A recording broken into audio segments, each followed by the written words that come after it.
Okay, new year, new mic, and a new Adventures of Sonic the Hedgehog review. Sorry for the delay between these, I do want to make the videos a bit more regular. So the episode is called High Stakes Sonic, which this time can mean one of two things. Either Sonic is in perilous danger, or he is walking on a giant stakes that reach into the sky.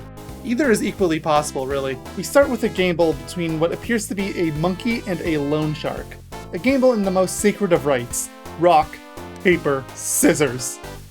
When the monkey inevitably loses, he is sent on a bus to work in hard labor for the next 10 years. The bus passes by Sonic and Tails just chilling by a tree, where they comment that they've been seeing a lot of buses lately.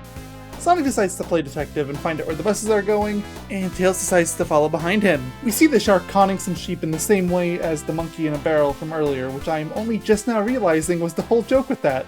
But then Sonic butts in. Surprisingly, the game wasn't actually cheated, so Sonic was able to see where the bean was. Sonic, for some idiotic reason, decides to play on his own. With no bets at all, he wins again, and again a third time, while we see the shark sneaking off in the background. Shockingly, the shark reaches into the robot host, which if you are only listening to this and not watching, yes, there was a robot host, grabs a phone and calls up Dr. Robotnik.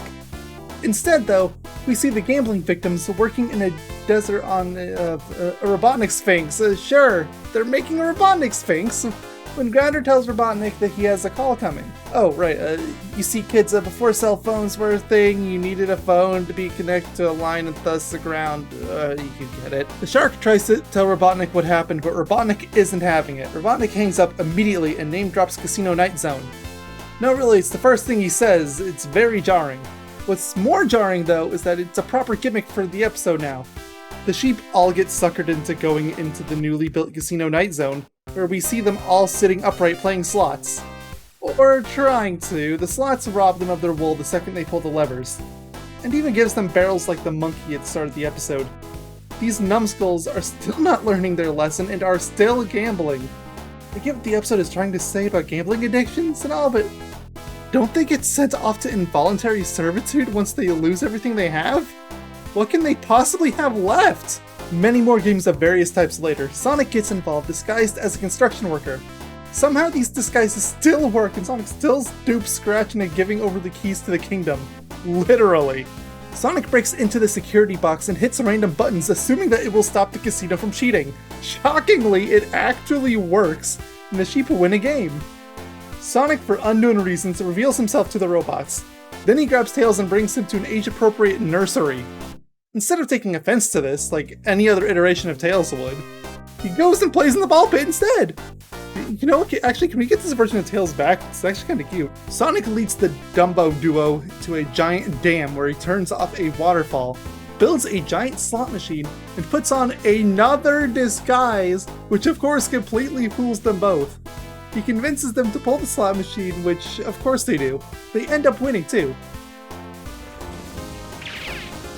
Good for them! We cut back to Tails, where he is informed the nursery isn't free. It costs an absurd amount that Tails refuses to pay, so he is dropped into a cage. Okay, we're 5 episodes in, and I'm beginning to notice the pattern here. There is a lot of characters getting locked up into cages, especially Sonic and Tails. Moving on from that though, as Sonic is informed that he is being challenged by Robotnik to race him, and that he should lose if he wants Tails to be freed. But then the Mobians racing him are enslaved. Okay, I get it. Episode debt equals enslavement. You aren't being subtle. The race between Sonic and Grounder's off, Sonic seeming to actually try and lose. Okay, Mobians, I guess your freedom isn't important.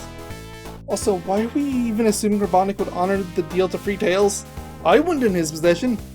Not that it matters since Grounder outs Tails' location to Sonic so he can actually try. Robotnik starts abducting the audience while Sonic frees Tails from his prison. Sonic wins the race, but the audience is already long gone, so we go back to the Robotnik Sphinx. At least until Sonic shows up, frees the workers, and remodels the Sphinx to look like himself. He also apparently gave it sentience. Okay, I'm putting that one on the list of weird powers Sonic never uses. The Sonic Says segment is about dares? What dares? This was gift wrapped for them, but okay, don't go through dares, kids. All in all, I thought this was one of the better episodes so far, as you can probably tell by the video length. No sign of the Robotnik statues this time, but we did get a Sphinx, so that counts for something. A bit heavy-handed, but it's kids' show. I don't see that as a problem. Lots of gags, both in writing and visuals, and even a little bit of world building, which I'm all for. Hope the next episode can keep up the pace.